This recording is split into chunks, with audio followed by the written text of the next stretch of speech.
All right, welcome everyone to the Strategic Partnerships in the What Works Hub for Global Education Countries meeting. We are excited to have you here. I apologize that I couldn't be there in person. As you know, I teach mostly all of my courses in the fall, so it's really hard for me to get away from campus. And also after we finish, I'm presenting my book. So I am the first person most incentivized to keep us on track on time, even though I know this is also my role and my mandate. So I will do my best to keep us on time. We're gonna have 2 hours together. And the idea is that we will start with a presentation by Rachel on the strategic implementation plan that we've shared with you. Hope we all had a time to read it, but we really want you to feel that it's your plan. It's not something that you're going to contribute to, as in other partnerships, but really this is all of our plan. And so we hope that you will feel reflected in it. And if it's not clear enough how your role is included in that, please let us know. We really want to count on you as we move forward in this, movement to change learning at scale. Then we will have a presentation by Noam on how we're thinking about implementation science in education, followed by a presentation of the country plans, a discussion on the progress we've made on gender and inclusion.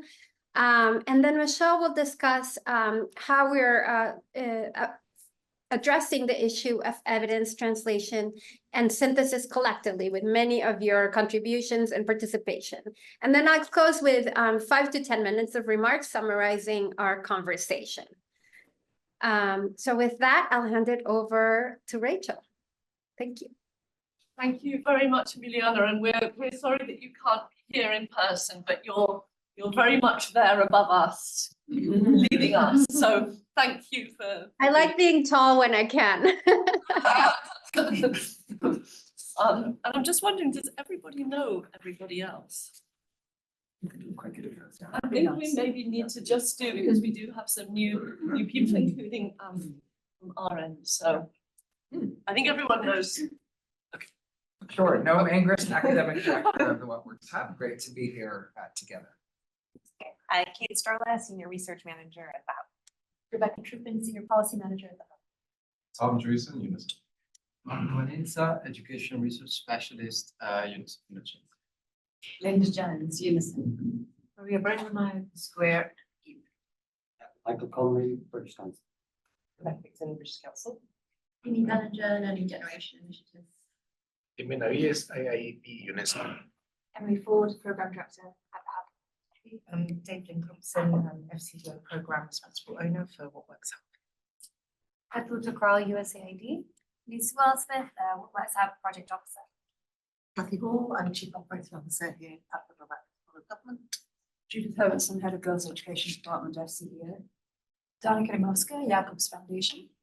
Asia Kasmi, Gates Foundation Policy Lead.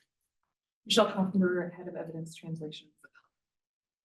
Rachel Hinton, FCDO Research Science. Yes, please. Simon Blower, FCDO. And our business, FCDO. Please, there's plenty of seats. Oh, and Rebecca. Rebecca, please, there's a seat here next to Danica. Yes, but Ethel really is the board member. I know, but that's fine. We're inviting everyone to the table. If you would rather sit separately. No, you're trying to keep it from us all. Are you all right with it? I think protect yourself. Protect yourself, yeah. You sure? Feel free, whichever you're.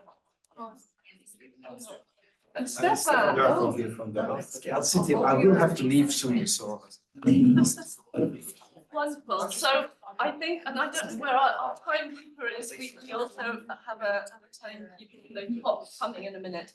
But the first session was really to share or flag that we have shared the strategic plan, and we're extremely excited and pleased that there's a document now that sets out our vision and our mission and the 3 pillars that we're all familiar with. But of course, this is a little bit like Maria was explaining before, it was produced by small team. And now this is the moment to share it with the larger team and for everybody to feel that it's theirs and that they can see themselves in it, but also that it's a document that they would be proud of, and it reflects the values and the principles and the contributions that everybody wants to make to the What Works Hub partnership. So I think we have a little bit of time. I'm waiting to know how many minutes are left. Channeling our inner Claire for this part of the afternoon. Welcome initial feedback and comments, but we also would like, we're taking seriously wanting it to be an own, shared document that we can use externally. And so we also would very much value any of you living comments, but in really clear track changes rather than just kind of general comments on it, because it's very hard to act just on general comments.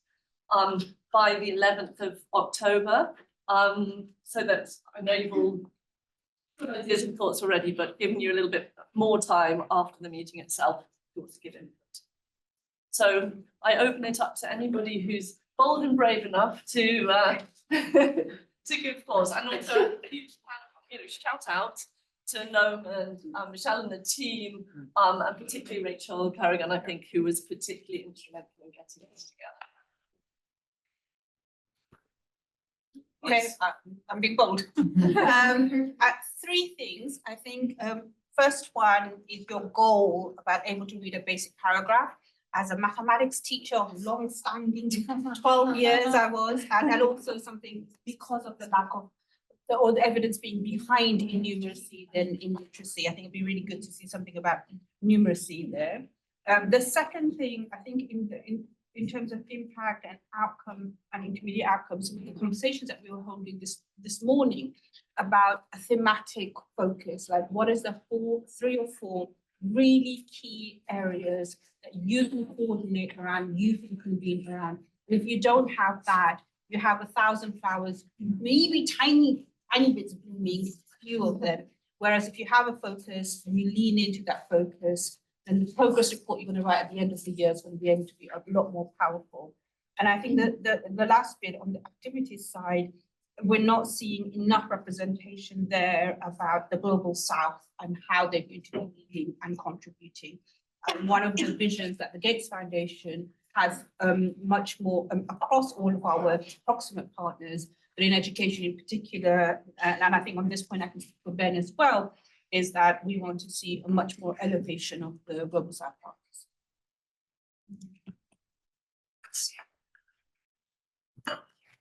Amy, please. So my comments build on some of this morning's discussion. So it's really around pillar 2. I think the role of strategic partners could come out a bit more clearly there, and also how it all comes together at the country level. And I know we'll be doing these series of change, but I think even in this document, like setting out like the plan for how it comes together at country level, I think would be really, really helpful. Thank you. Yeah, but really important. I mean, it only has meaning, in a sense when it's contributing to the country governments we're working with. So certainly. Yeah, Judith and then Natal. Oh, please go No, first. go ahead, Judith, please. Thank you. I think when I looked at the goal, I was quite surprised to see how specific it was, because that sits above intermediate outcome impact goal. And I wondered if that was set at the right level. I can see that you want it to be specific and measurable. I was just a bit surprised that that is the goal, because that sounds like a goal from some other kind of program to me. I would agree with Asya. I don't think, given the scale of everything that we're doing, we should be limiting it to literacy. I know it's the G7 global objective. I mean, I know, where it comes from. Should we be going for something around the SDG4 framework, or should it be something which is more linked into not just the delivery on learning outcomes, but something around what evidence is delivering, which you've got at the moment at the impact level? And I think with the girls and boys, I'm not going to go through the whole thing, don't worry, girls and boys at the impact level. I do, obviously I appreciate the fact you've got the gender there, but I wonder if, given a lot of what we've heard over the last few days, we should have something broader about the children that we're targeting, even if it's to give a nod to the disaggregation of data, the sort of the intersectionality or the multidimensional elements of the children we're trying to target. I think it is a good thing that we're talking about girls and boys, but they could be girls and boys in the sort of fourth quintile as opposed to, you know, the second quintile as opposed to the fourth and fifth. It doesn't specifically talk about the levels that we're trying to target. We're just talking about the theory of change at the moment, aren't we? It's part of the strategic plan. Yes. Yes. Yes. So I think there are a couple of other sort of broader points that have just come to mind. I mean, I've learned a huge amount this week and I'm deeply impressed with everything that we're doing. I think things are coming into sharper focus. I think there are still risks that partnership, thank you. Yes, I want to call it a program, grows and grows and grows, and that we lose that common ground, that coherence, that focus, because we're wanting to be so welcoming and a broad tent. And there is a risk that we don't get better at a few things that we're really trying to deliver on very, very well and develop that rigor. And that people look at it and think it's always a bit amorphous. I'm not sure who's working with whom. If you're outside the tent, you're thinking, well, I've heard about this operation, but what are they really trying to deliver? That may sound a bit critical, but I think we are going to have to be responsible for holding ourselves accountable for what's actually being delivered, as well as all the very stimulating intellectual debate, which is high quality, no doubt about it. Sorry, are you trying to stop me with that? I know why it was ringing.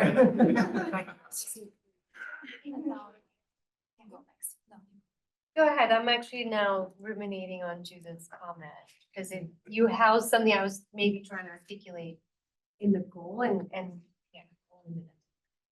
He's done. Great, well, first off, congrats again. I think we haven't said that enough. Thank you to the team for pulling this together and trying to create something comprehensive. What's Don McKinsey saying? Collectively exhausting, mutually exclusive. VC or something like that. Two thoughts. One is, and I feel like I'm a little bit of a broken record on that.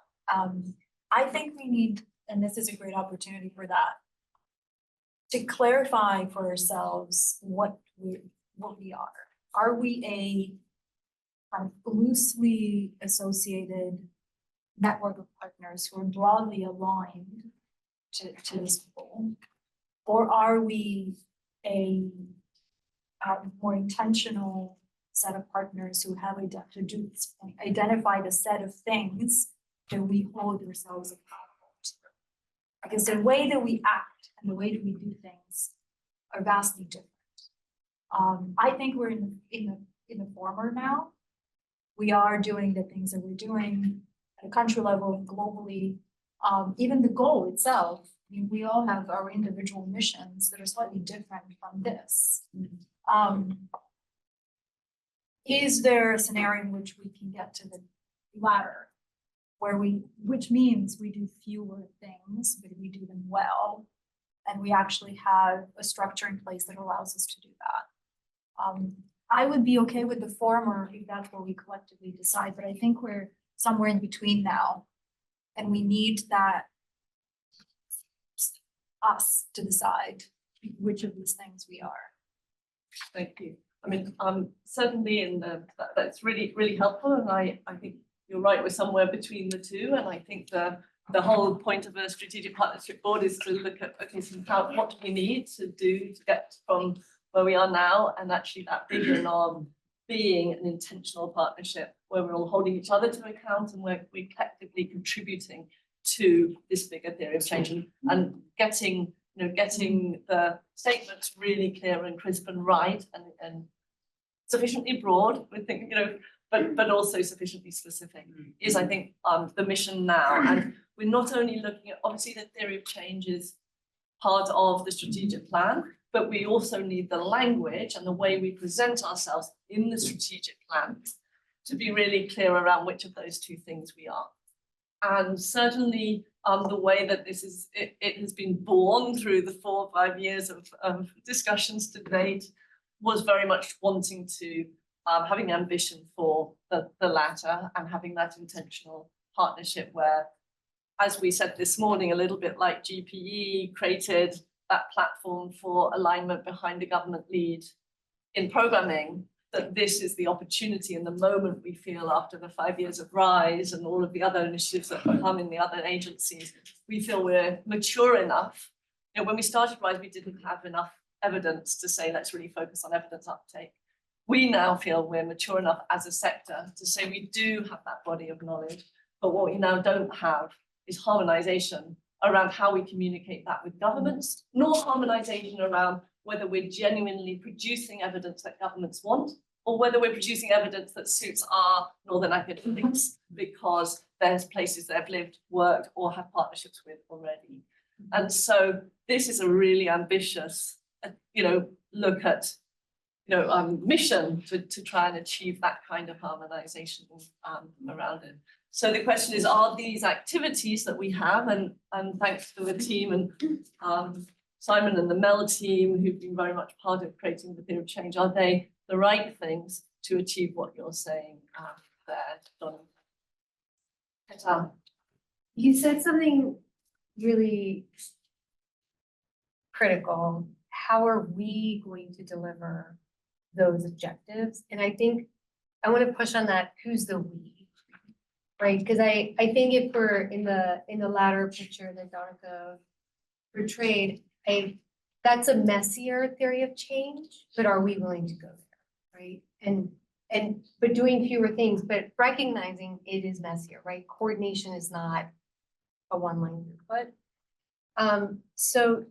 But when I look at the strategic plan, I think the strategic partnership is more to give inputs to or guidance to the hub versus thought partnership. So I just like reading from the language in the document, that's how it comes across. I think just clarifying how do you want to portray the role of strategic partnership? And I think that that's a really, if that is how it's coming across, I think that needs to be adjusted so that it's clear that we see, we see our partners as genuine equal thought partners, not just as implementing a little bit here and there. So I think that's also for you to, to help get that language right in the document.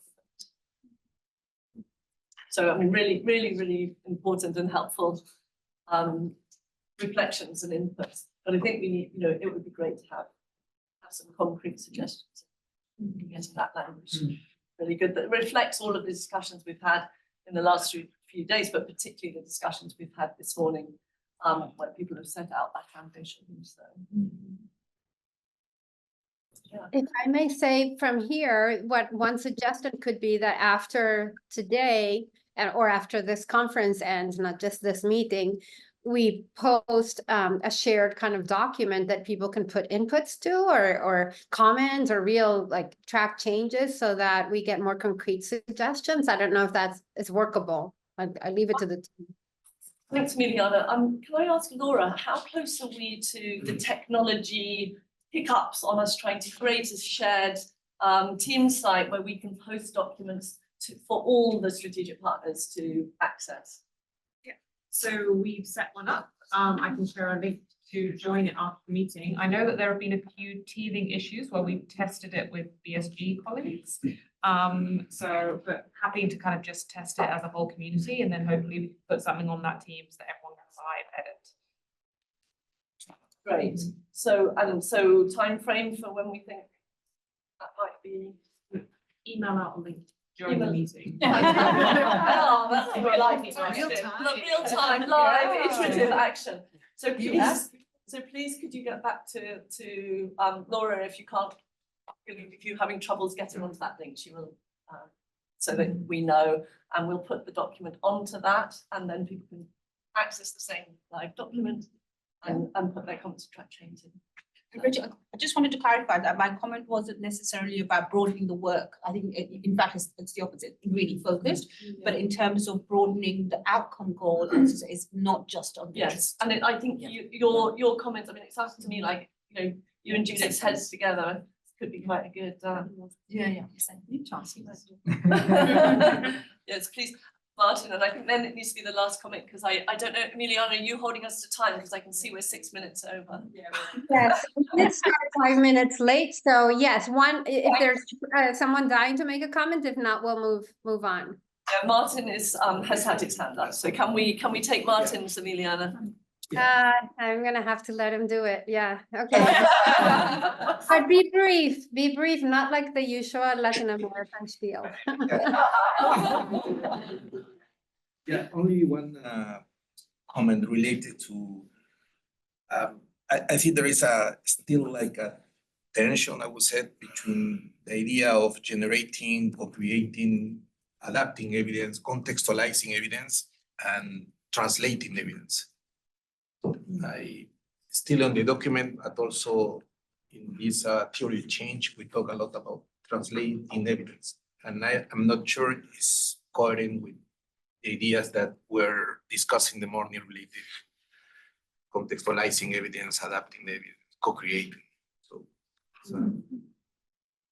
Great, we'll let Michelle look at the document and communicate with you to make sure that language is really clear in there, because I think there were some really good, strong messages around the importance of that sort of engagement with the Southern partners. So thank you for that.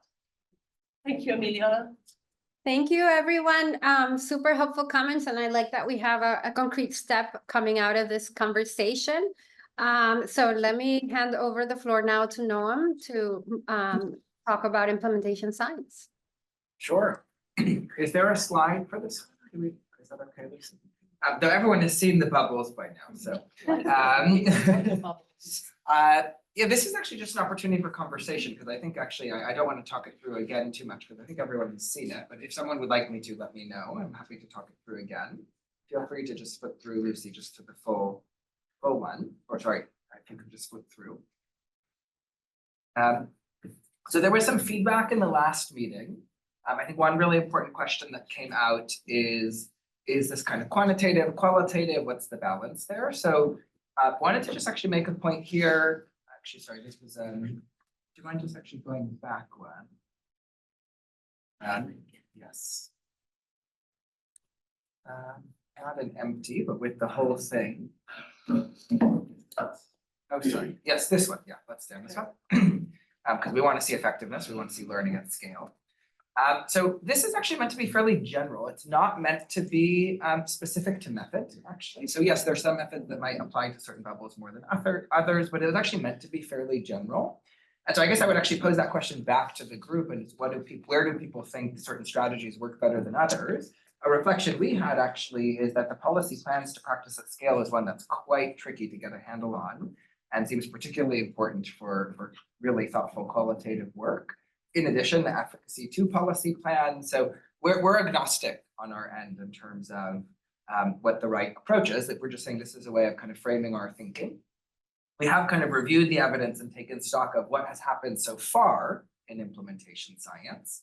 And we've used that to inform our thinking. And we are interested in a combination of quantitative and qualitative approaches. But it's meant to be, this framework is meant to be general enough to capture all of that. So I just wanted to point that out and actually kind of just generate some discussion, and then also hear any other feedback from anyone now that we've had a couple of days, people wrestling with this, thinking about it. All feedback and thoughts welcome. I would also say we're keen to build on existing frameworks, link into existing frameworks. So we've seen the B² guidance on implementation research, and we want to keep kind of plugging these together and seeing where they match. I know that was another comment. We've also looked at the IES in the US has an implementation science framework that's very detailed and thought out. So we've also been studying that very carefully. So I would say this is the beginning, not the end. And we're really keen to kind of keep converging these pieces. And this is a living, breathing document. So mostly a chance, 17 minutes for discussion, but just wanted to highlight those reflections in response to comments from last time. Yeah. I know I was one of the people who talked about the qualitative If you remember at that meeting, there had been share as well of the methodology. And so that comment was really to the methodology, the script that was in that, and I understand that's being updated. And look forward to seeing that. I do think the comment that was made at the last meeting perhaps still stands with this, which is if you are not in the room explaining the bubbles, it's not a standalone diagram. And I still think that's something worth tackling. You know, take it up to somebody that matters within this, that hasn't been in any of these meetings, and ask them what they understand from that diagram. And then perhaps try to address some gaps that might appear. If no gaps appear, feel free to turn around and say, Linda, you're absolutely wrong. It's super clear, it's just you. No, can I ask actually, what would you update in it if you? No, really, I don't want to do that here. It's not about me. I think it's about communication out. But just to say, we welcome that. I mean, if people have suggestions on how to update that, and actually, if feel free to, we can kind of do it a follow-up. But I know actually, you Innocenti had a wonderful implementation research. Is it compendium? Is that the word? Implementation science compendium. Does someone know? There was some. I think it was compendium. Yes. So if there's any lessons from that you think we should be thinking about and incorporating. Yeah, but thank you. Yes. I want to, I'm so pleased you said, because I was the same. I think I love simplicity, but I think this might be a bit too simple. And this aspect of what do we mean by implementation science? There's an assumption that there's a common understanding of implementation science. And I know there's been work done on it, but it might be useful to just set it out there. I think it's really important that we have an expectation that we need to see the detail about implementation, particularly what works in that, the detail about what has worked to make that impact happen. And so the qual side is important. And then the quant side is what gets people hooked, say this had this much impact, that generates a question of why did it? But often research and very few researchers actually describe what it was that made that happen. And that's the bit that answers the question of what works. The effect size describes what happened, but not necessarily what works. And so I think connecting that is really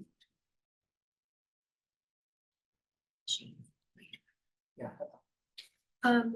I went back and I looked, I think building on Linda, your point, I went back and looked at the V2 one, and I think so that also should be a living tool, right? Like, let's move the sector forward. So if this helps us think differently, and I think that is too much of a how-to, it actually talks too much in the weeds. So if you're trying to have a bigger picture, how do you communicate this effect? That's a nice, like part 1, part 2 maybe, right? But that still needs to be updated. So I wonder if you think of it in that context, that maybe there's a more detailed piece that we need to update. How would you then create this to be how do you talk to someone who isn't an implementation science expert? And what would we say, like, efficacy is probably, like, they would probably get stuck on, what do you mean, efficacy of what? Right, so another way to think of what you might be producing here, knowing that we have a whole more detailed piece that we could together update. Yeah, no, and it's a great point. We have not done a detailed, certainly not at the level of detail of either V squared or the IES guidance, which are both very detailed. Actually, so that's an interesting synergy between. Yeah. That's great. And is there room, actually, can I ask, in the V squared, that is a living, breathing? Supposed to be a living, breathing. Okay, that's great. Until someone comes in and says, oh, I think we need to update this, and then that becomes a thing we do. Maybe just a reflection from having had conversations with World Bank colleagues about this work, and they say, so what are you doing and what is implementation science? I think examples are really helpful, and that might be one thing, to your point, that could go along with this slide, is just a couple of stories that you could tell that illustrate the points that you're making in the figure. I think that might go a long way to be something that could make it a standalone. Yeah, that's great. There's actually, you recently sent this week something that on the website, which I thought explained it really well, which has an example for each, so I don't know if that could go with it. But my question, I was just thinking about, should cost be in the effectiveness box if cost is something that's fundamental? And then also where's inclusion? Does inclusion, I know you're trying to keep it simple, but there's two things I wondered if you said. Yeah, it's a great point. So we do have, we have a session on gender and inclusion later, so we can maybe come back to some of that. But one thing I will say, we had an interesting chat with Pauline Rose, who's one of our advisors on social inclusion, our lead advisor on that. One way you could think about Efficacy Plus is trying to get at that, but would welcome people's views, because part of what Efficacy Plus is trying to get at is across contexts, across models. We could add across populations, which would speak to that, which I think is very consistent with the idea of Efficacy Plus. So that would be a great update that we could make there. And sorry, there was the first one that I also wanted to. Well, it's just whether it's cost effective. Cost, yes, thank you, yes. So we have the way we've captured that, it's kind of a follow-on slide, is to say that there should be some measurement across here of cost, implementation, and learning. But maybe it could also belong in one of the states as well. I mean, Efficacy Plus is meant to capture multiple models and scalable models, which captures cost, but we could be more explicit about that.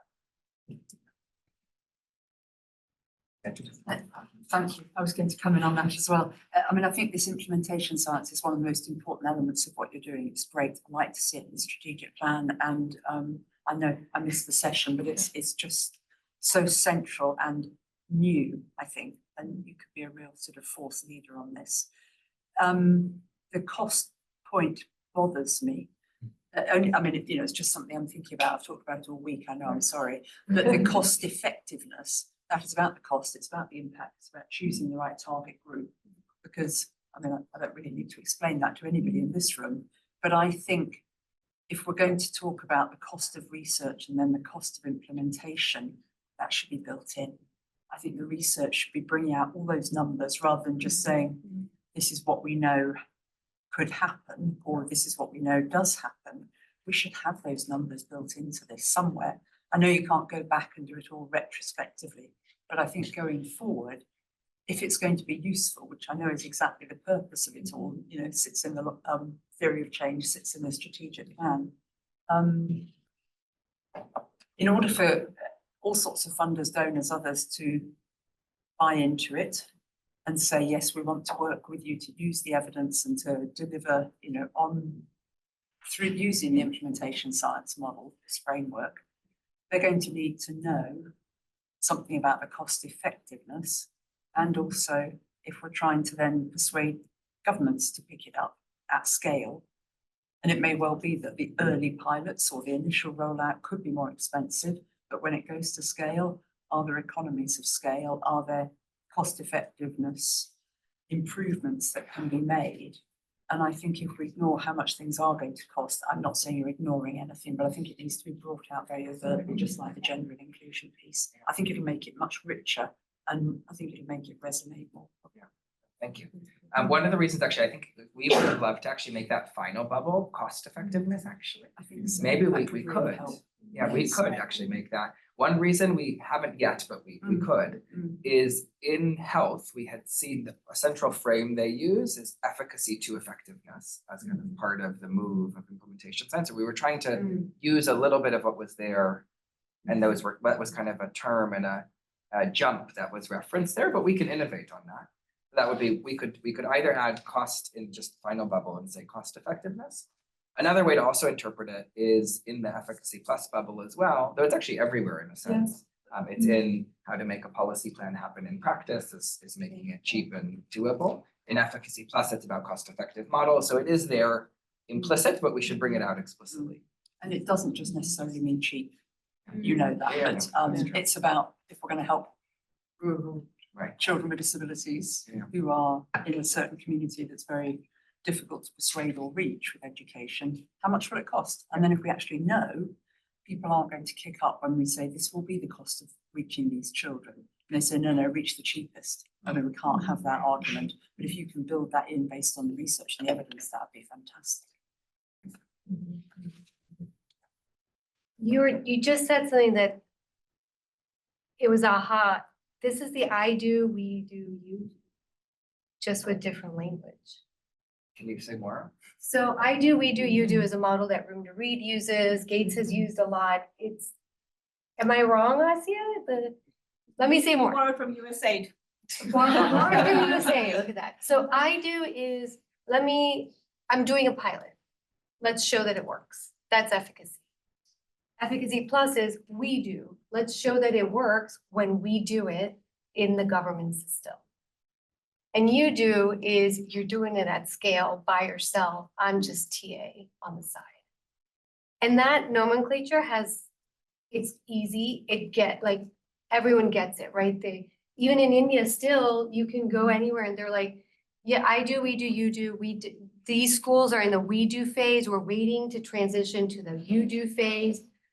Everyone knows where in that progression any activity is. And what you're adding on is there are elements of research and policy and cost, et cetera, that need to inform each of those levels.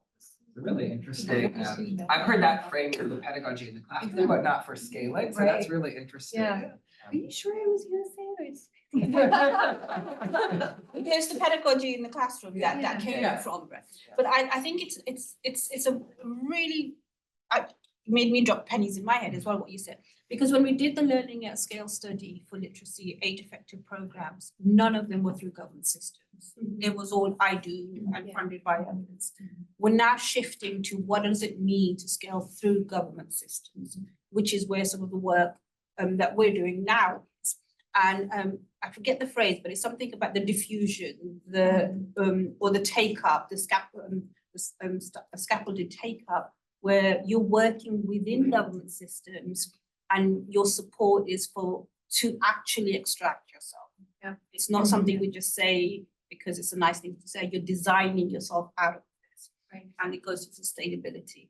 And that's an expected trajectory also from the government side, right? So they were fully aware.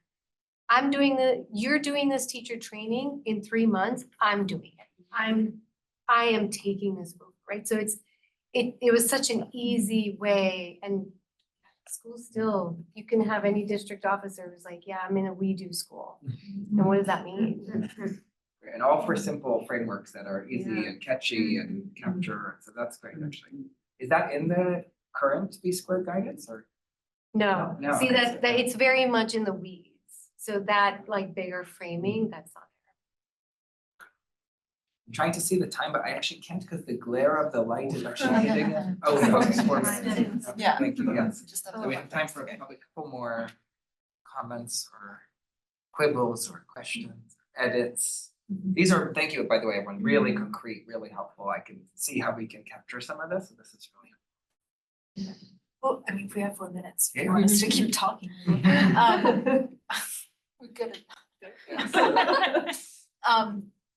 I mean, fully agree with the comms. So, and my question was kind of how are we using this in the slides and how we're presenting, what action are we expecting, or what are we trying to mobilize by sharing the framework? Because it's an internal thing, right, as well, of how you guys are using it to work. It's an organizing framework.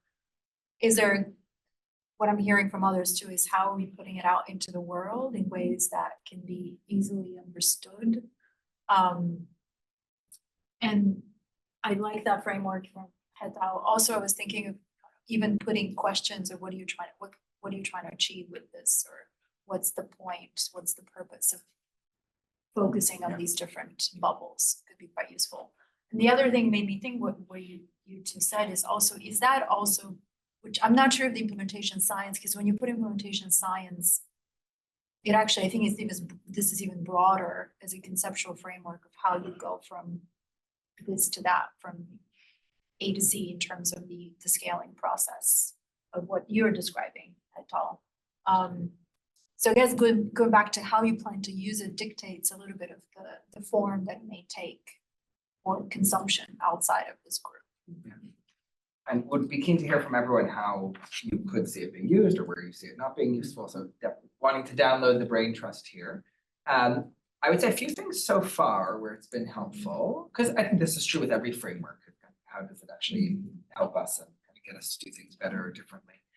I think a few places. So one is it's, you know, the consortium is big and the hub is big, so it's helped us kind of see common threads, which is always helpful, is to kind of piece it all together. Otherwise it can feel like a thing over here and a study over there. And so one thing that's actually been helpful, and I mentioned this at the conference, is actually a lot of the efforts that we heard from over the past couple of days is almost all of it is actually moving out of efficacy, which is really exciting because so much evidence is actually sat in efficacy historically.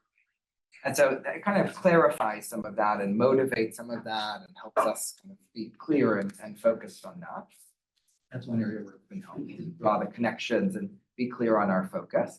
I still think actually to Judith and Asia's earlier point in terms of focus, I still wonder if we can actually make progress on all of these arrows in 6 years. That's quite ambitious still. And I wonder if we actually might need to focus on 1 or 2 and do it really well rather than actually try to do all of them. So I wonder if over time, we might actually want to say, let's focus on this part of it or this part of it, but we haven't gotten there yet, but that could be an aspiration for this. Another place where it's been helpful is there's been a lot of talk of the replication crisis. And so when we were using this, we said, where does the replication crisis discussion fit in here? And I'm happy to elaborate on that if that's of interest. And one thing that we realized is a lot of the replication crisis, and it started in psychology, but now it's spread to other sciences. This is when kind of a paper in an initial study doesn't replicate the next time it's done and looked at. And there's been a lot of existential, you know, how can we use this evidence if it's not replicating? A lot of it we realized was kind of questioning the efficacy bubble in the first place, which is a really important thing to do.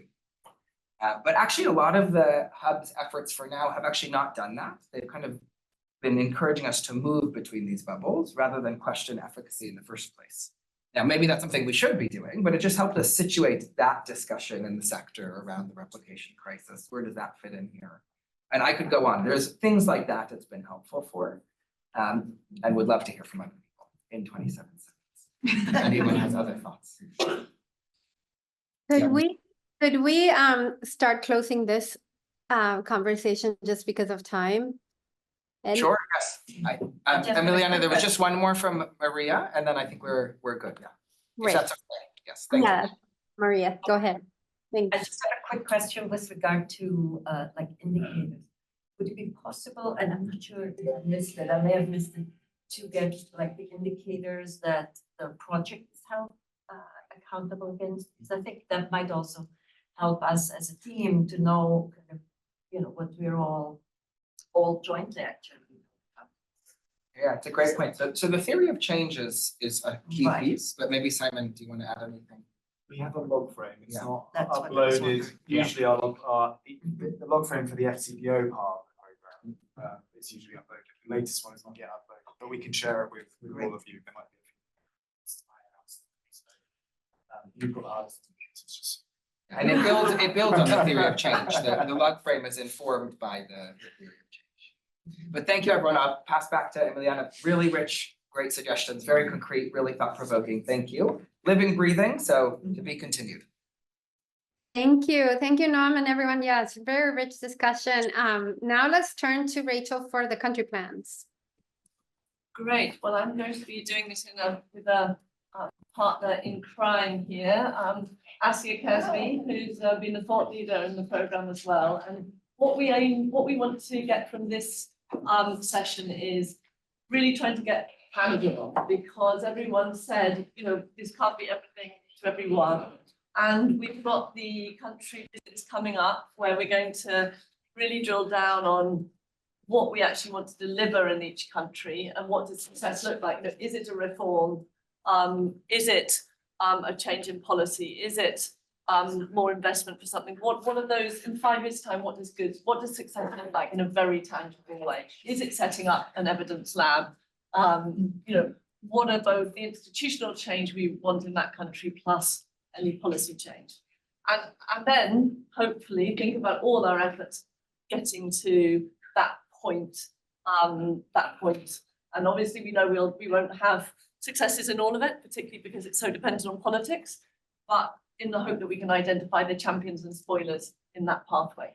But also what we need, so that's happening in parallel, but also what we need is to have proper governance at country level. This only plays out at country level. And Rebecca and Michael there at British Council have been very, very instrumental in paving the way in India to really do some concrete thinking around what does that look like. And India's been the first country where we've done that, partly because you've got the your very good PI team in place, and we've had a couple of meetings already convened by British Council to help us do this.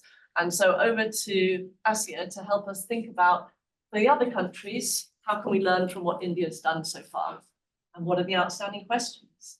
So full disclosure, Rachel's very hard to say no to. So this is what we call in school level classroom handle planning.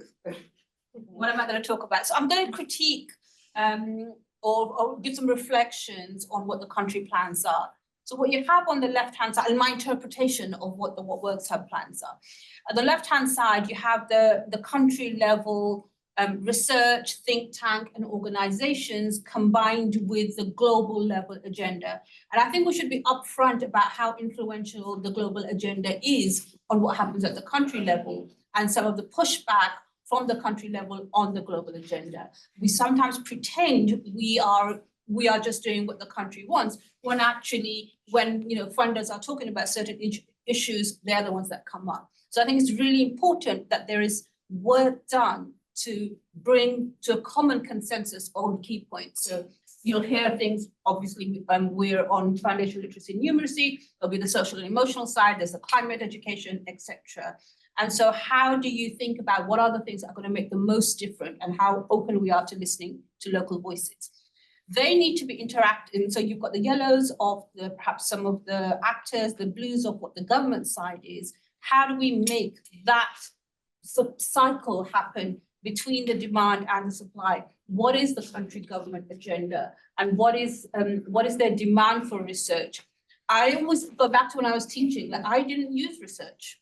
Only time I used research when I had a real problem that I didn't have the answer to. And that was, how do I accelerate the learning outcomes of my one class in 10 months? And then I went and found the research that was going to answer that question. So that communication side is really important. And then the supply side is, are we communicating that evidence in the way that responds to government questions? And are we following up? And I think that meta thing about, is our evidence making a difference?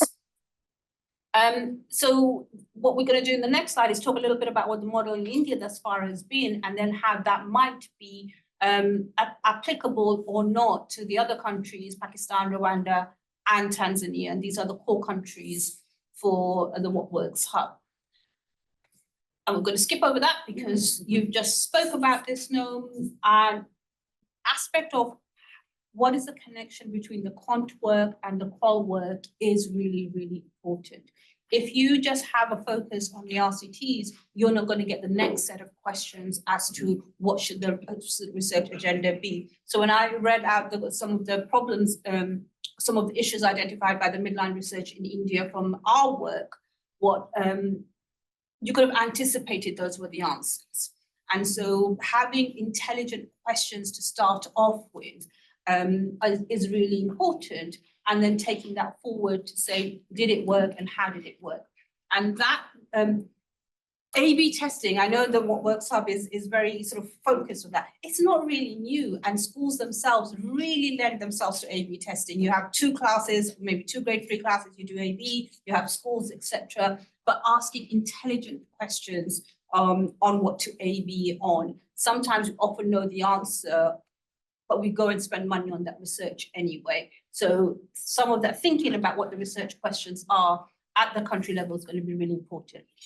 So the slide here shows the complexity of what's happening at the country level. And, the actors, the co-investigate. When I look at that, I'm like, it just complexity there. And then what is the role of the What Works Hub in bringing simplicity to that?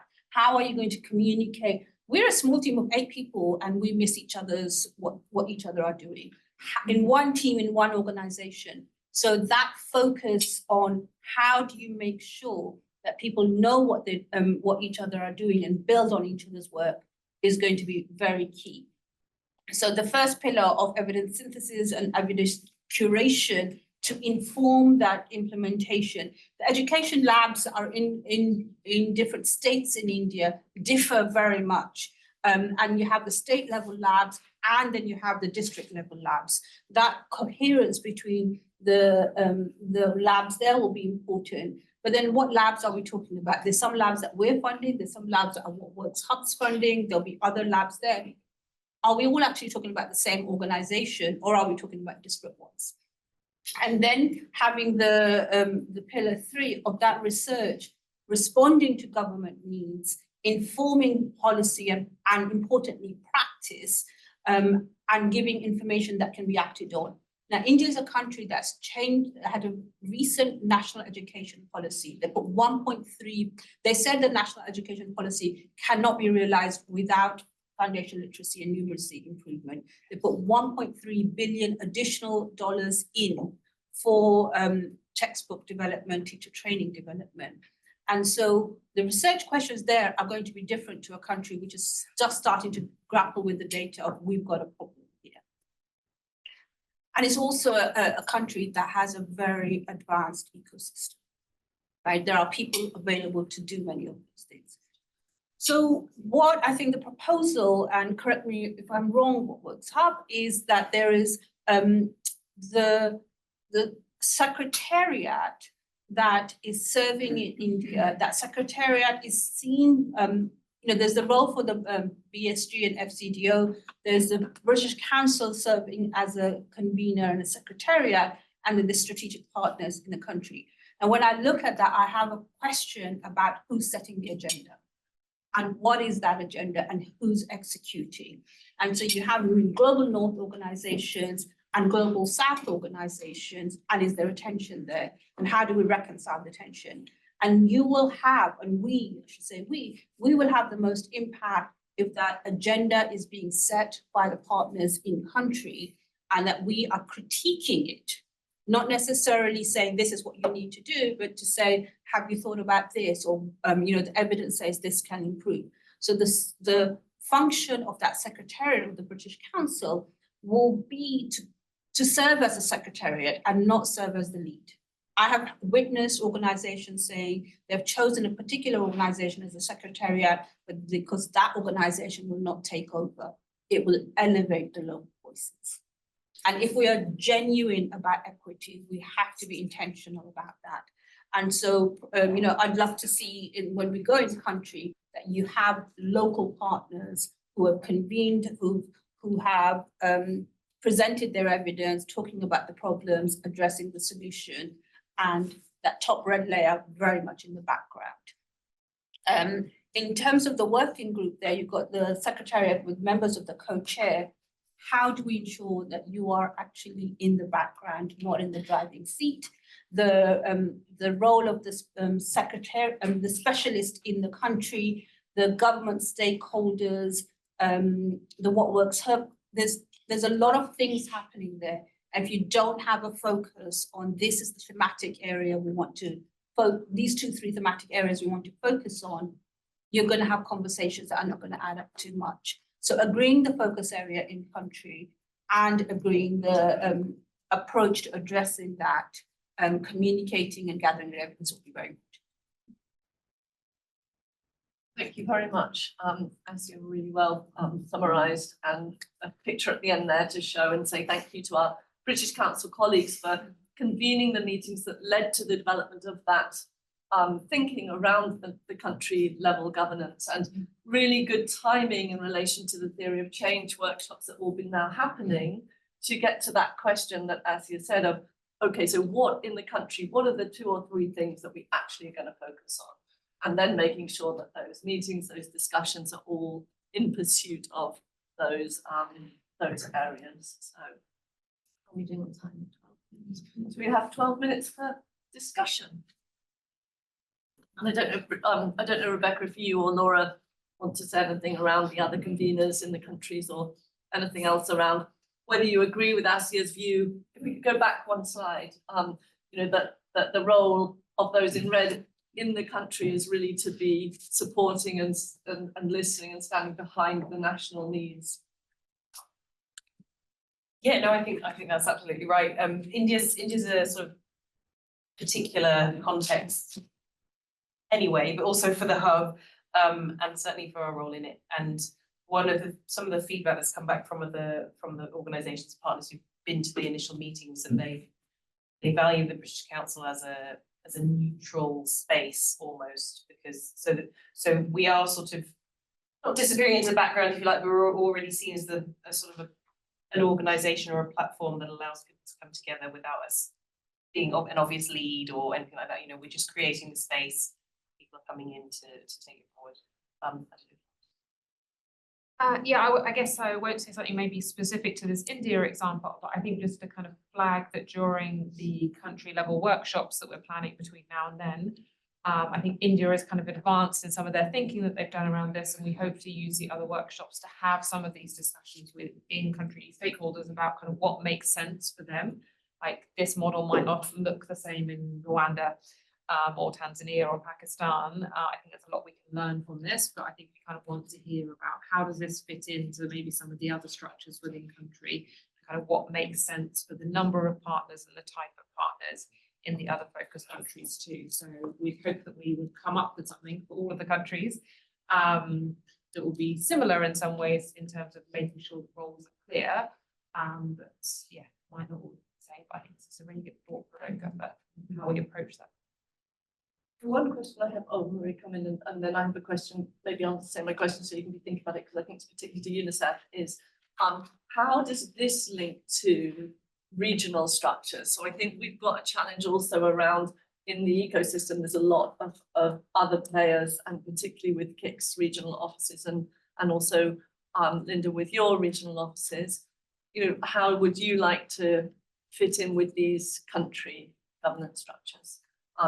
Maria, over to you. And mine actually is along the same kind of vein, but you were going up to the regional level. I was thinking about the kind of more decentralized level, especially since India and several other countries, Pakistan, are very decentralized. Is there a special way in which you would envisage that will be taken into account? Is that going to be like one by a province or state or in some countries, or I'm not sure how that would be reflected. Come back on that. Can that? Do you have any thoughts, Linda, on the regional? Well, actually, I have a very similar thought, because if you take the UNICEF structure in country, we have state offices with frankly of the size of the country office in most countries in the world. And again, decentralization is right down to the state level on decision making. But I did see that you had UNICEF in country, and of course that is the job of the new chief SADC within UNICEF to make those connections as well. And I think that's true as well in the regional level. You know, we have Matt there in our regional office. He talks to the chiefs of education all the time in that region, especially him, because it's just 8 countries in that region for UNICEF. Yes. So I don't think you need to complicate this so much to cater for strategic partners. And of course, those that have regional representation in that region, it's very different on where people have their regional hubs. It's not like everyone in Senegal or everyone in Nairobi. It's really mixed on where. So I mean, I think that would be another question though, in these, you know, we're talking about 4 countries here. So do you want a regional representative? And I think India is possibly the hardest for regional representatives. Yes. But I think it's a question that is better had for us when we have the person in place and we can talk with Matt and the chief in India on what works for them. Yeah, fantastic. And just for everyone's understanding, what's the time frame for when your regional What Works Hub reps will be in? Or hopefully. I hope the ad will go out early next week. So really means I should be on board by end November, all things being. And just for the minute and record, I think we heard the earlier session, we had a call from a few people sort of about the importance of good communication from the strategic partners and globally to their offices, so that when these workshops are happening in the next few months and when there are calls, they're actually well briefed from their headquarters as well. And I know a lot of them have been involved anyway and are very knowledgeable of, obviously, people like Matt who are deeply seeped in Agency's work anyway will be well up to speed, but I think that would really help. And if there's any joint products that you would like to have from the set, that you can use for that communication, please let us know, because we can always share, or put something together that's useful for you in that. But I think it's really important that they're brief. On that, if you can draft the email with all the content in it, we can facilitate and put you in touch with the country teams. I would recommend two things. One, the email, but also almost a briefing call and invite everyone before you're out there. Where we see missions kind of say like, oh, we got invited to a thing. It's 45% already done. Like, no, not worth the time because they've got a million other things, right?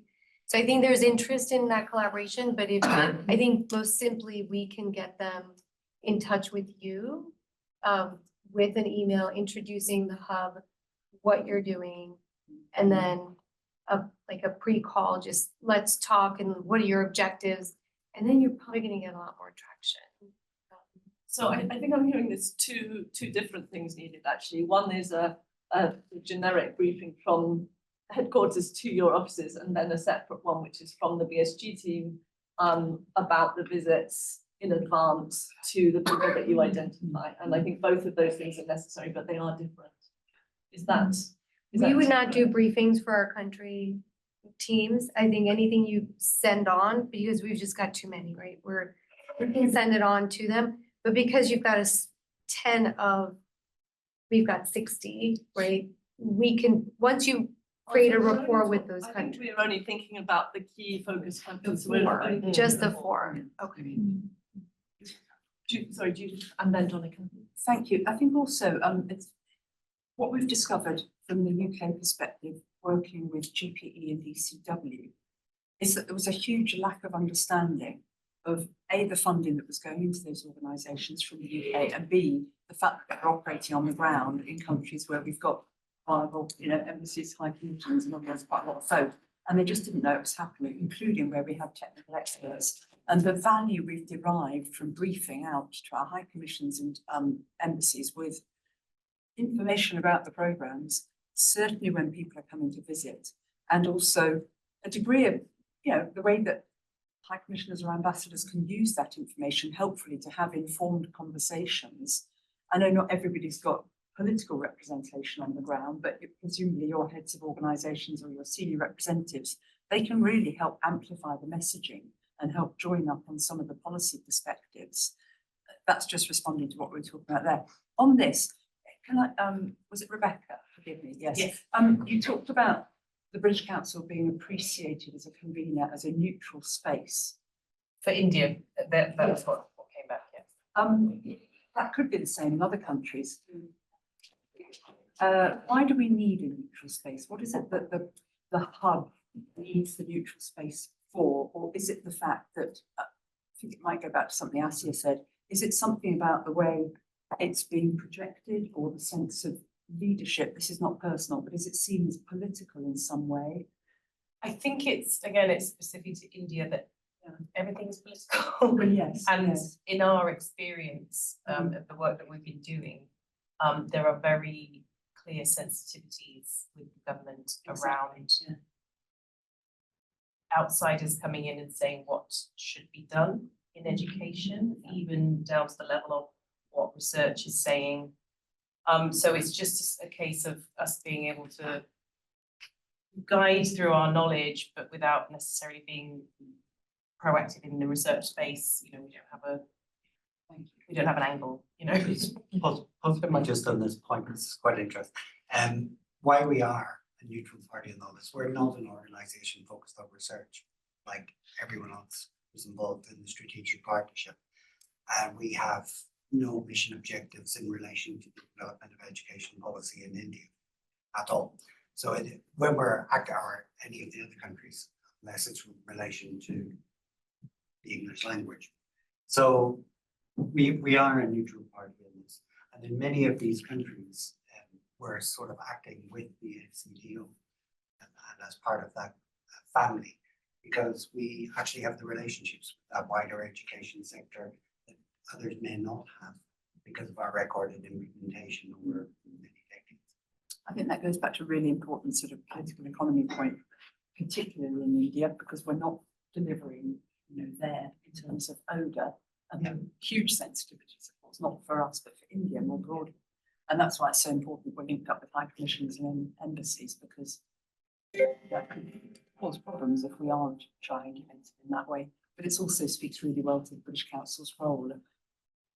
Much as you have a union, flag on lots of things, you're not seen as carrying that flag for the UK government always in the same way, because you're not politicised. And that helps. Context, because we're short of high commission. You are in lots of places. And most of the world we're not. Yes, that's what I'm saying, so it's massively helpful. The very last point, sorry, is what's the arrow going between the two, what does it mean, that arrow? Between the two big bubbles? Does that indicate some sort of interaction or meeting up or sharing of information? Two-way interaction, and there's obviously there'll be common people from one making sure they're communicating with the other, because the one's a governance structure, one's a community of practice. And I think the other thing that came out very strongly about why they wanted, they really liked meeting in or being convened by the British Council was they said, well, if SCF invited us, we wouldn't turn up. So there's competition because they're obviously competitors for resources, and there's histories and there's sensitivities. And so even if the meetings rotate around the research organisations, the idea of that being under the banner of the British Council of the is seen as neutral. Two last questions, questions, Linda and then Donica, and then we'll come back to you, Amelia. Sure, I just wanted to flag something that once this thing is up and running properly in the country, there will be communication systems put in place. Within UNICEF as a strategic partner, it's because we're so decentralized, you cannot assume information flows upwards. It will be really important to sort out communication flows so that we are just aware of what's going on at the country level, as that country level folks are aware of what's going on here. Yeah. I think that's a really, really, really important point, and I suppose that's where the BSG and the FCDO link leads are also responsible for making sure that there is that communication up and back, and where the comms that we talked about and having shared team sites and drives and materials as well, and this newsletters that share what's happening will also all become important. Really good point. Just quickly, I think when I look at it, just purely from an optics standpoint, it does seem decisions are still with FCDO and BSG, right? Is that the case, I guess? Is that? Well, I think it's the partners, the treaty partners and BSG and FCDO. Right. So I think that needs to be clear, because it's not, when I look at it, I think it still feels, maybe it's just purely the way it's presented that we need to think about. The actual governance and who sits at the table and makes the decisions. Is the government there? I know this is India, so maybe it's more complicated, but just as for all countries, where is there is there a government piece in there? Sorry, maybe I'm not reading all the details there correctly. But I do think that we need to perhaps be a little bit more explicit, because decision making is listed. That is the big, how are decisions made is what a governance mechanism is all about. And just to be very clear, who are the strategic partners in country and how do they sit alongside BSG and FCDO? So I think the who is in the slide before, but I think where the decision making sits needs to be clear. Yeah. There needs to be a terms of reference for each of these groups that is really clear with where the governance is. And I think India has that. So, and I think maybe it's all there, it's just the way visual. I'm perceiving the visual, I mean, to give another example, in Pakistan, in the box on the left, there'll probably be two representatives from the government. So one from PI and one from Foundational Learning Hub. So both government reps. Then what it looks like on the right hand side is totally an open question, because there are so many. Well, Tanzania, there are many kind of evidence and research groups, whereas in Pakistan, it's kind of not clear exactly what would perform that function for on the right.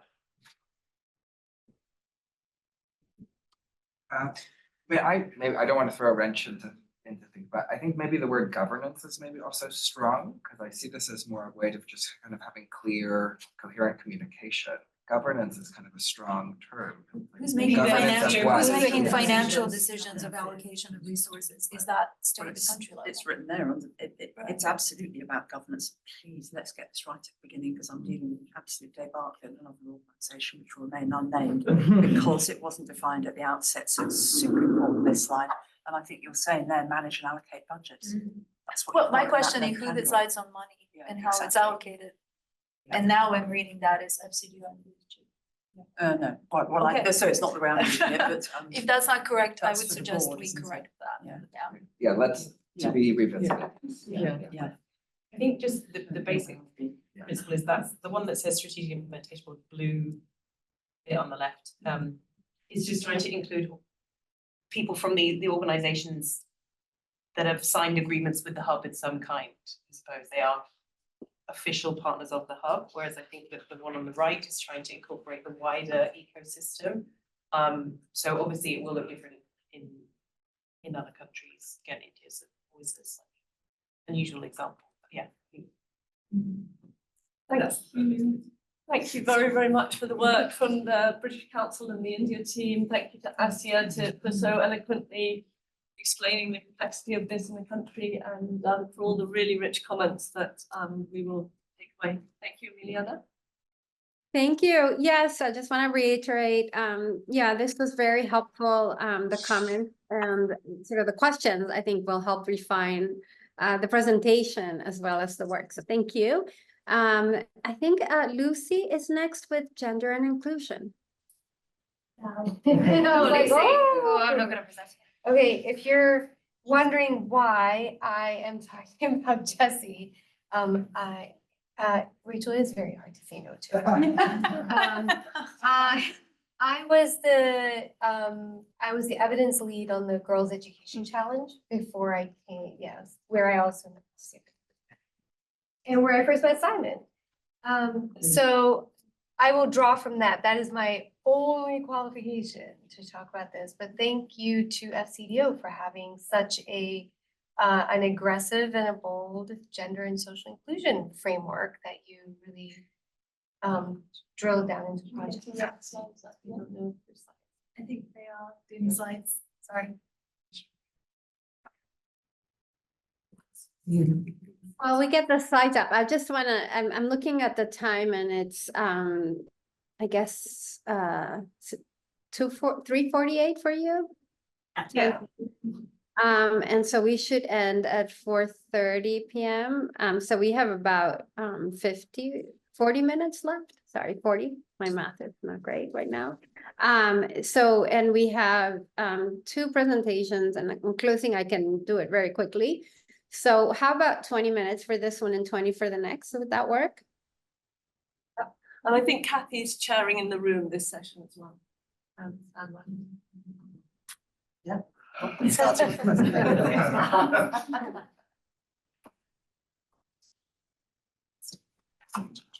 Is everyone familiar with the Jessie framework? No.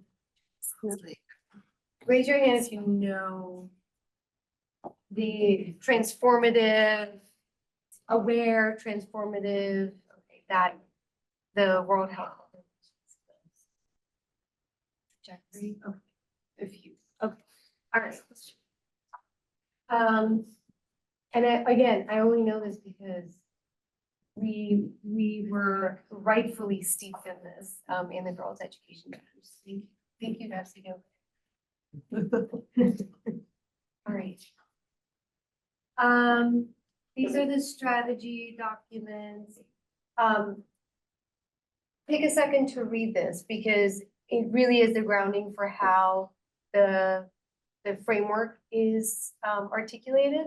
So it's not just about including girls, but it's about power relations, social groups, and respect for all individuals regardless of social identity. So it really is that very broad framing of inclusion.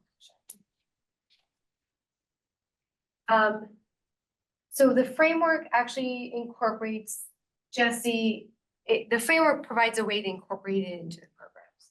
So you've got 5 different levels at which that shows up or manifests in the program. The programming itself, how is it gender responsive?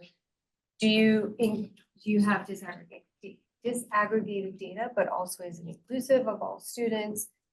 Consultations in country, I wasn't too involved in that part. There's a Jesse analysis, which was really insightful, again, to the extent that people actually used it. And then how is your team constructed and do you reflect the Jesse principles within girls? I will also skip that. Oh, that was, we should just show that for a second, Oh. because when people were talking about gender, this was from Pauline Rose, and so she's saying, let's think about gender in the framework as well. That's all I'll say. Okay.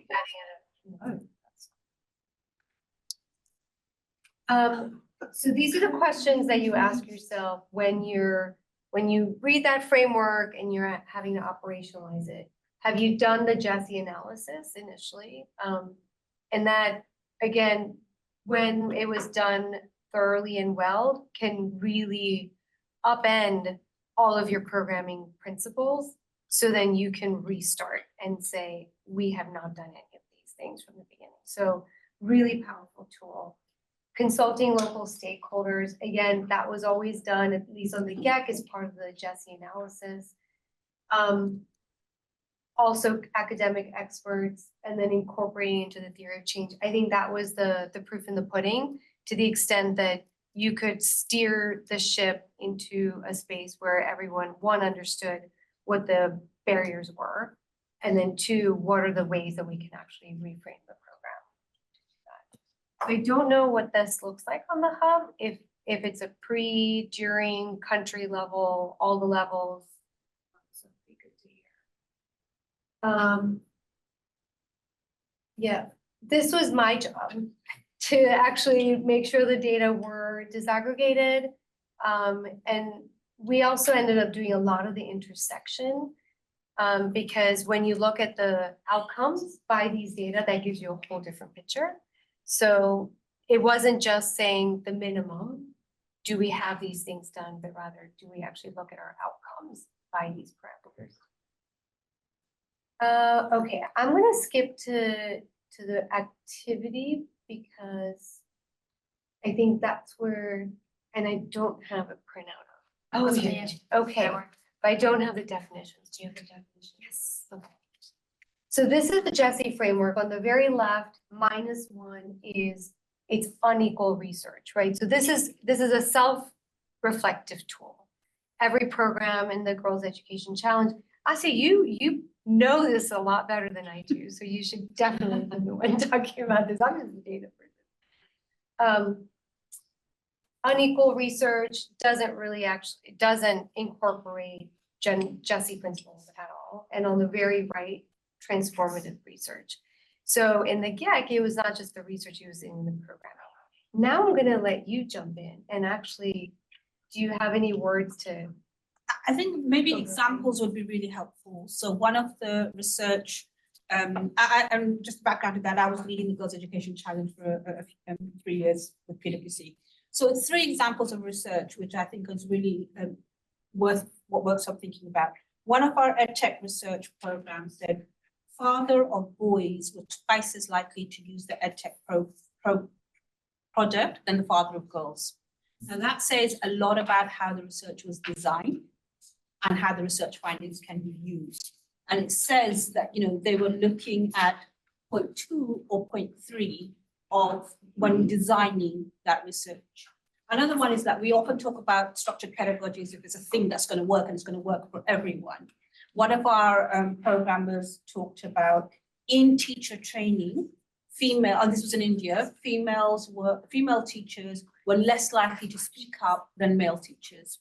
And this was hindering their understanding of the program and implementation.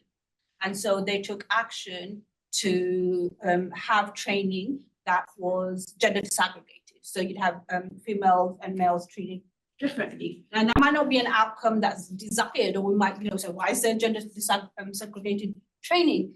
But it also goes back to the antenna being on about who is benefiting and who's not benefiting. Other questions that might be worth thinking about is coaching. We know universally coaching works. What are the power dynamics of a male coach with a female teacher? And the importance of that gender lens is also about female teachers, female researchers going into settings. Have we made sure that there is sensitivity about what they might face that would be different to male researchers? And systems in place when you're commissioning research who are thinking about that. So I think it's an agenda where we often go to, well, the least we need is gender segregated data, but actually there's many different ways for us to think about how is that gendered lens coming into the work of what works hub in the outputs, but also in the inputs and important outputs. Thank you. Okay, so we're gonna do an activity to actually self-reflect from what you've heard over the last couple of days and what you know of what works hub activities, to actually say, where do you think it is right now, right? And I think this is helpful. This was super helpful, I thought, on the GEC, because it really helped hard conversations to come to light, to say, how do we communicate this to researchers? So hopefully this is a tool that also, like, right, communicating the optics of it is also really important. And then giving people the language too, right? Researchers are usually the last to actually come into the understanding to actually use this data, right? You might do the mechanics of it, but not necessarily really understand the impact of how you might communicate a gap that, when we say boys versus girls, there's an inherent bias in saying, I'm just going to keep promoting this gap that we all know about. But how do I talk about that gap in a different way that is more insightful, more informed, and more able to move this forward? Okay, so if you take your sticky notes, maybe make a couple of comments of the kinds of activities that you're familiar with, and where do you think it kind of sits. Now, the definitions, I'll read them out to you. But the -1 is reinforces and potentially exacerbates the gender and social inclusion inequalities, right? So it's making it worse. That's the doing part. 0 is more the neutral, just ignores it. It's really not present in the design or in the conceptualization process or in the outcomes. Gender aware is 1. At most collects and analyzes data. So you have the disaggregates, but that's about it. 2 is gender sensitive, recognizing that Jessie is the design and changing and taking action, but you're not really changing the power dynamics. And 3 is transformative. All levels, up and down, you can see the principles of the equity and inclusion are thoroughly baked into everything. So that's the ideal, right? That's the super ideal. Okay. Anybody need the definitions again? I know we're trying to fly through this. Yeah, so on the sticky, maybe write a note or two of a program or an activity within the hub, whether it's just the hub more broadly, whether it's specific country activities that you're familiar with. So make a note of that and then place it in the block where you think you would rate it. Okay. I don't know how we're asked, but do you have from GEC, do you have an example of it, how it ranked, but how it ranked on this? Exactly. GEC itself. Where it is, Those examples, one of the examples. how did you rank them on these? So I think what you would, each GEC grantee did that self-assessment. There's a teaching and learning self-assessment, and there was the Jessie self-assessment. And that I think the process is even more important than the outcome itself. And it triggered things. And sometimes when in the foundation as well, there's a gender integration marker. And that conversation is so important because people sometimes come, we're actually doing this, but we didn't know that's what you meant here. And so each would assess themselves and give evidence, and also that set the improvement agenda. And then come back and reflect on it because it should be dynamic. That's all I can say. Yeah, and on the heels of that, then the evidence team could really look at, well, the next cycle, are the data starting to look like we're making that shift? So it's really like a self-improvement tool to have those better conversations. Yes. So we've only got 9 minutes, so Should we try to do this? it's or the maybe idea it's to do not? super speedy in small groups, have a reflect, put some examples down, say where you think different bits of the hub are, and then have 5 minutes people sharing. Yeah, sure. Okay. All right, in small groups, let's do sampling. These sheets, if you've got good stuff in it, because it means we can keep using it. But and we've got just a couple of minutes to share any reflections. Certainly we talked about both where we think what works is now, but also where we might want it to be, and what would be things that are easier to get to and harder to get to. So does anyone want to sort of share the reflections from their group? I want to nominate Danica. I do whatever I'm told by Rachel. Now we have a. As nominated, please. Sure, well, we talked about, first of all, thank you for this, because I was not very aware of this framework, and it's fantastic. I think we should use it more. We were just talking about what is a transformational, and actually we moved beyond research to just programming. How do you actually follow this? And one example that we're exploring, and you know, others here involved in this, and Emiliana knows very well as well. I'll describe the work that we're doing in transferring the, for example, taking the child learning and education facility in Côte d'Ivoire, where that has been set up for what, 6-7 years now, where we're actually putting funding, foundation funding alongside government funding and other foundation funding with GP multiplier and industry, cocoa and chocolate industry. And the idea there being that all decision-making is jointly made with a joint governance mechanism, with government funding going in. And we're doing that in Ghana with the bank and the GP there as well. So I think the idea there that Asia very kindly pushed me to describe is how do you, at least on the engagement of local stakeholders and kind of the formulation of design of programming, how to get to that transformational piece where multiple stakeholders are involved in the decision of resourcing, because that's the ultimate lever, right? How are resources flowing to programming? It's not easy, and it takes a very long time to set up. But these are the kinds of mechanisms that I think we can all try to do more of. And this is something that we're trying out in all of our geographies, minus Switzerland. For other reasons. But yeah, that's it. That's great. Anyone else want to share anything either as aspirational as that, or about where we find ourselves at the moment and where we want to be? Well, so I guess a related point that we were discussing is just sort of in what ways are we engaging Global South partners, for example, just in how we think about programming. And that's something that would never have one single answer, especially since there's many different activities that the hub is engaged in and that partners are engaged in. But it's something that we have to keep coming back to and keep thinking about it, and how do we do it in a, how do we do it well? Like, what does it mean to do it well? What does it look like to do it well? That was part of our discussion. The last two. So just very briefly, we were trying to apply, for example, to the cheap as a component of the program.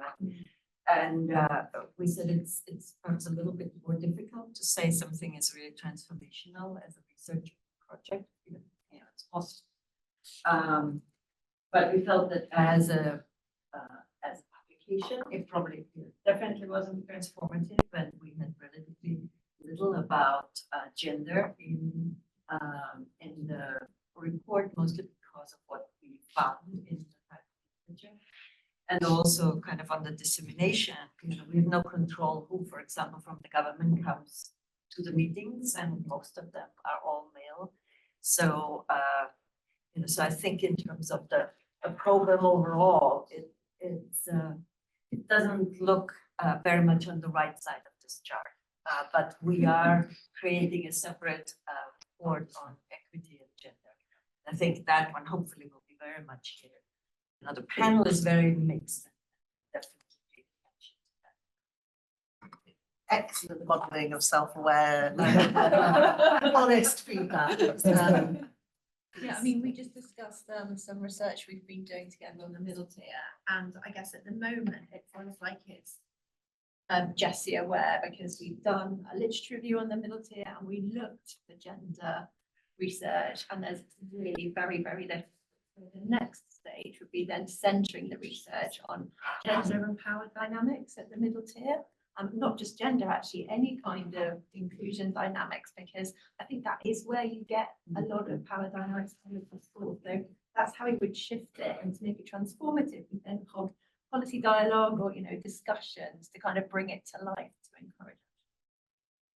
That's great. So basic sort of theme of middle, lower middle, partly that's because of factors outside of our control or what's currently there, and the aspiration to set in motion what's needed to become transformative, including thinking how we overcome some of those things that feel very outside of our control. But I will hand over to finish your last reflections.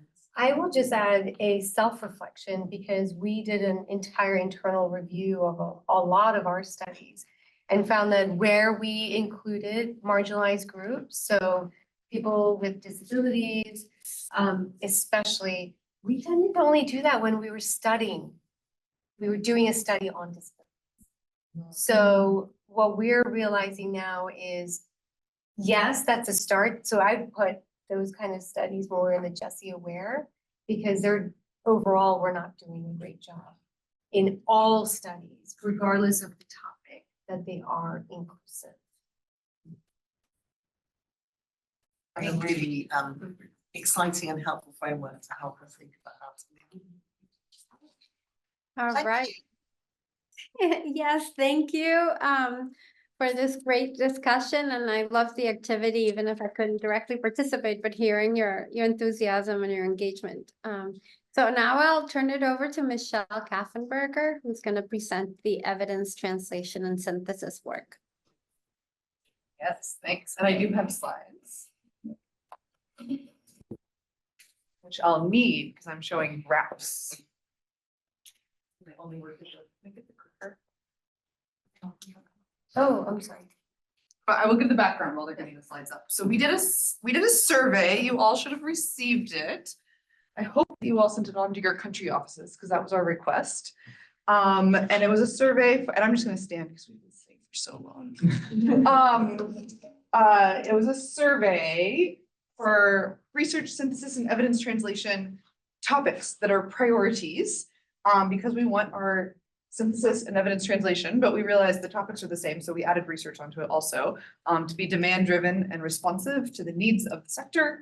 And the reason I wanted you all to send it off to your country offices is because we want to hear from people who are on the ground, working with governments, as a part of that. So we did a survey. Just to say, I also have like a synthesis and evidence translation framework that's going to be coming out soon, trying to bring the worlds of research and implementation closer together, and the survey is helping to inform that. And you're all just going to get the snapshot version of this, since we obviously are very short on time, so you're not going to get the full version. I'll skip to the kind of the main things that I think are useful. Yes, so trying to solicit topical needs. We had over 140 responses, which I was really pleased with. As a reference point, I did a survey our community of practice much earlier in the year, and we had like 35 responses. So this was actually quite a large response rate. We got a nice variety of folks, different organizations responding. 80% of the respondents, because the first thing when you're looking at survey results is you have to know who responded. So this is important. 80% work on Africa, 27% work on Asia, 40% work from Africa or Asia. So I was very particular about, where do you physically work from? Would love to obviously increase that number in future years, but I actually felt like 40% was pretty good for a first attempt at getting beyond headquarters. And so this is kind of the big topic level set of results. What are the highest priority topics for research and synthesis that should inform where we prioritize our synthesis efforts? And so, oh, there we go. The top three, we had people rank across these. The top three are implementation quality and government delivery, teachers and bureaucrats in education delivery, and scaling evidence-based interventions. So at a glance, at the high level, it suggests the hub is onto something, which I think is also reflected in the last few days. It's nice to see the resonance. It's also, so implementation, government delivery, scaling, we always talk about at the hub. Teachers and bureaucrats are always a part of that, but nice to see that called out in the top three. It really resonates. The next three were curriculum, pedagogy, equity, access, and assessment, and data use. And then kind of the bottom two were the role of political and community stakeholders and use of technology, which is really interesting. And the reason why I grouped these is because we have people rank. So the way that we rank and draw our lines, you kind of can get a little variation in how they do, but however we rank them a bunch of different ways. However we rank them, these were kind of the three buckets that they all kind of settled into, hence the groupings. So I won't get into the details, but just to say, I then looked at those rankings across our main 4 stakeholder groups and saw some similarities. Implementation quality, high for everyone. Ed tech, by stakeholder, so government folks, what type of organization they work from. Sorry, so government, whether you work in government, nonprofit, NGO, civil society, researchers, academics, and funders. So implementation quality, high for everyone. Ed tech really low for everyone. So kind of a moment of reflection there. The whole point of this was to reflect, right, on where the needs are and what people are saying. Maybe that's because it's saturated and we already know a lot. Maybe it's just a little priority. And then some variation. Scaling, high for governments, civil society, funders, low for researchers, maybe indicative of how hard it is to do research at scale. So, that's interesting. If we say we need more research at scale, this is kind of like telling us that we're going to have to work for it. It's maybe not just going to happen on its own. And then equity and access, also large variation. High for researchers, middling for nonprofit and funders, and relatively low for government and policy. I think, an interesting one there. Take forward. I won't go through all the so I didn't even include all the subtopics. I did it for the top 3. I won't go through them all for the sake of time, but just to say, underneath each of those topics, we then had people rank subtopics. So it doesn't stay at the high level. We do have data at the subtopic level, which gives us a little bit more kind of specific direction. But measuring implementation came out on top for implementation quality. So that resonates really strongly with what we're hearing. For teachers, pre-service came out on top. In-service was second. So that was interesting. Pre-service doesn't get as much attention, I think, in the global ed sector. So that might be, I've actually heard from others around the conference too, more growing need there. So another point to reflect on. And then under scale, designing and adapting for scale, top priorities there. And then the last kind of category of things that I'll talk about today is then I also asked what types of outputs would be useful or would you want to use in your day-to-day work that you would find useful? And so the top 3 here, the top one is practical guidance to inform design and implementation of a program. And that also resonates a lot with this kind of, we need to go beyond what's just kind of written up in a paper to get to the point where we're actually providing the types of things that are useful if you want to design a similar program or adapt it to a new context. So that was interesting. Examples of successful scale up, number 2, and then formal synthesis of the latest academic evidence.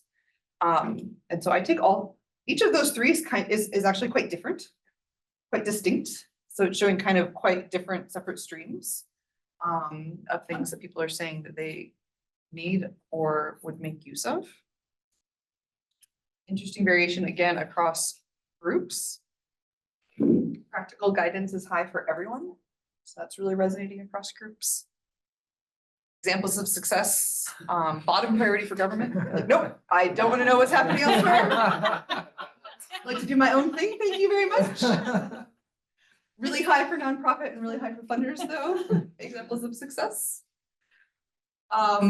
Also differences, formal academic synthesis, high priority for researchers. not surprising. High priority for government. That was kind of interesting. And then middling for nonprofit and relatively low for funders. And then just a reflection on, and again, you're all getting a sneak peek. We just did this analysis like last week. These are new slides. We're gonna do more. We're gonna do more reflecting, especially on what they mean for hub work streams. And with whatever time we do have for discussion, we'd love to get kind of any initial reactions, but this is just kind of the very early stage reflections on it. But in looking at the output types in particular, I actually felt like we had some work streams that map to each of them. So we have this, you might have heard us talk about it, but this core component synthesis that we're working on that's trying to get to practical guidance on which components need to be in your design for it to be likely to be effective based on what we know from the evidence base so far. Examples of success, we have a work stream we want in the synthesis work on implementation insight notes of like, how did you actually do it? And actually not just the success, but the challenges and how you overcame them. And then we obviously have streams also on formal synthesis, including evidence databases and then drawing conclusions from those. And then some topical areas that resonate, but actually I think on the topical areas, more reflecting to be done on our side on how that's gonna map to what we do. So yeah, that's the sneak peek and early stage analysis of those. And Really interesting. yeah, I would say, and I will leave it there because I love actually thoughts, reflections, comments on it. I think the practical guidance that we did was really, really important. So one of the programs that we have is the Science of Teaching, which has 4 or 5 pages and translated into many different languages. And that's been well received. I think it's really important that the What Works Hub like collates that and builds on that and has a vocabulary that implementers understand as opposed to researchers understand. But I think the other aspect of it is having some technical assistance to disseminate that research. And so that free consultancy that's available. So you get only a certain amount from reading and guidance, but having that TA to make that real is something to think about when you're disseminating research. And that's still an existing offer, the TA? Yes, and we're also on the starting to think about what the Science of Teaching second phase looks like. And we always thought of them as like brothers and sisters to the What Works Hub. They should be. Because there's actually been interest in some of the country teams for some TA, so that's great. Yeah, TA actually kind of has been popping up in multiple places on this side, but also like on the research and measurement side. Sure. I have a comment, not as chair, but as like someone. Great presentation, by the way. But I found it interesting in the sort of request for evidence slide that you presented that on the teacher side, they almost talked about personnel management as well as training and support. And so I was wondering if that's an area of focus. It's something that based on my experience previously primarily in Latin America, I found that it was really hard to understand what were the dynamics under which a particular person got to a particular school. And there was a lot of like lack of clarity, a lot of non-formal, let's say, processes that happen that would be very helpful to understand better in order to kind of improve the sort of allocation of teachers to, let's say, hard to staff schools. Yeah, absolutely. Yeah. I'm just gonna do a plug for Data Broker. It's a job. It's a real job. The other thing, we did an evidence use study that was a little bit different, which is how do you as a person, what is the space between you and engaging with the actual evidence? And what are those barriers? So you looked at it from a different perspective. What do you need?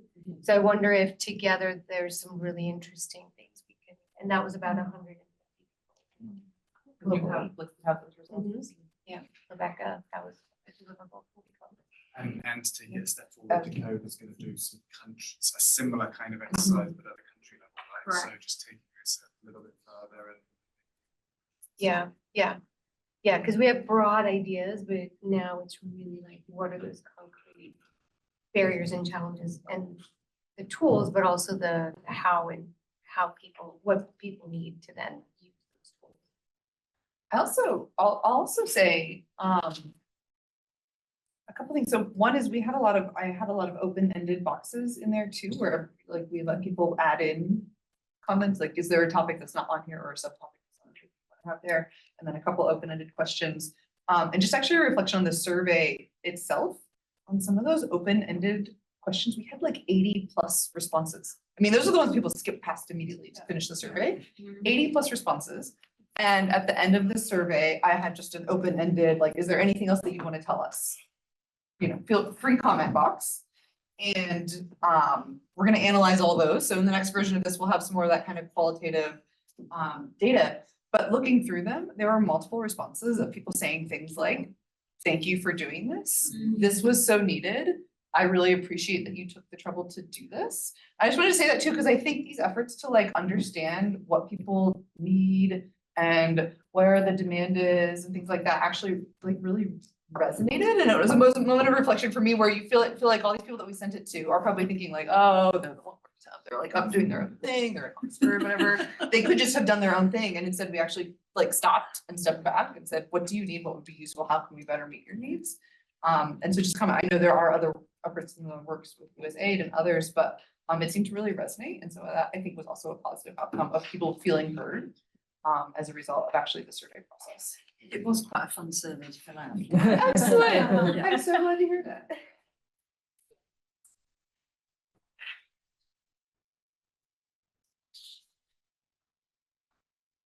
Any other comments? Speaking of reflections, surveys. thoughts? No, maybe open. I was thinking, well, we have about less than 5 minutes, so maybe we can start closing unless someone has a great, pressing issue they want to raise. No? Amelia, Yeah, go ahead. see me, I'm raising my hand. No, Miss Oh, Gill. no, go ahead. It's a more general comment, but I just want to thank everyone. I know it's been a really intense couple of days, and so just really appreciate your time. I just want to say thank you, the time of the participants for the survey, the time of everyone here. It's actually, this is also our, we're collecting data and information on everyone's demand, preferences, views. So I just wanted to, before we get into our own survey, which I see is next here, I just wanted to thank everyone for their time, which is the most precious resources of all. Yeah, I mean, just to say too, the fact that you're opening yourself up to critiques and constructive feedback is not the norm in, speaking for our own organizations. So we're very protective of our own ideas and IP, and the fact that you're inviting us all here is, you're modeling something for the sector, which we really appreciate. So thank you. So I hope you take all of the things we've thrown at you as a critique of our own processes. So I really appreciate that. Yeah. Thank you. Okay, and just a word on the survey, because we all do what Rachel says. Rachel's saying it should say. We love surveys, so please fill out the survey. And the point was, it's about the last 3 days, the conference days as well as today. So we would love your feedback through this, but reflecting on the last days. Judith. Yeah, Judith. No, I'm sorry, I spoke over you. It's been super well organised. Sorry, I forgot. Yes, I just like the line of sight through everything that you've organised. I mean, it was a lot of listening, a lot of learning. We learned how to concentrate, or at least I did. But it was really interesting to see that the panels were very well put together, and the breadth of voices and the diversity of opinions that were coming in. I thought it was fantastic. So hats off to whoever organised all of that thinking behind it. You don't have this online, somebody, do you? No, Just give a round of applause to Lucy and Lisa and all of them. And our fantastic tech team as well that has been running around. Thank you. And of course, I think Miniana doing your job as well from over there. A huge thanks to you for chairing us and keeping us to time. No, thank you for inviting me. Even if I'm not there in person, I can feel the engagement from here and the interest of all the partners, and it's very exciting for me. And I can't wait to join you, hopefully in early next year in person, and see all of you in in the physical world. But it's been wonderful, and we'll be, well, the team will be reaching out with some of the documents that we, hope you can help us improve. So thank you. Good luck. Yeah, good luck. Yes, thank you. I'm gonna log out and go over. Okay, take care. Thanks.